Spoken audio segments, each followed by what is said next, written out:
কেউ একজন খুব দারুণ একটা কথা বলেছিলেন, যে জিনিসে আমাদের কোনো অধিকার নেই সেই জিনিসের ওপর যখন আমাদের ভাগ বসানোর ইচ্ছে হয় তখন শুরু হয় মহাভারত। কিন্তু কোন জিনিসের ওপর অধিকার থাকা সত্ত্বেও যখন সেটা ছেড়ে দিতে মন হয় তখন সৃষ্টি হয় রামায়ণ। বাবার দেওয়া কথা রাখতে গিয়ে যিনি ত্যাগ করেছিলেন অযোধ্যা ধাম, শ্রী রাম হতে গিয়ে অনেক কিছু হারিয়েছিলেন।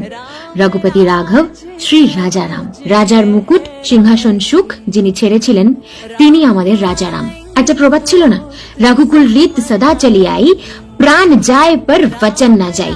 মানে পরিস্থিতি যতই খারাপ হোক না কেন নিজের দেওয়া কথা কখনো খেলাফ করা উচিত না, নিজের কর্তব্য পালন করা উচিত। ওই যে কথায় আছে না, যে যা হয় ভালোর জন্যই হয়।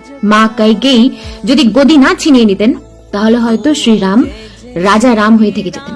রামচন্দ্র বনবাসে গেলেন এবং ফিরলেন ভগবান শ্রীরাম হয়ে।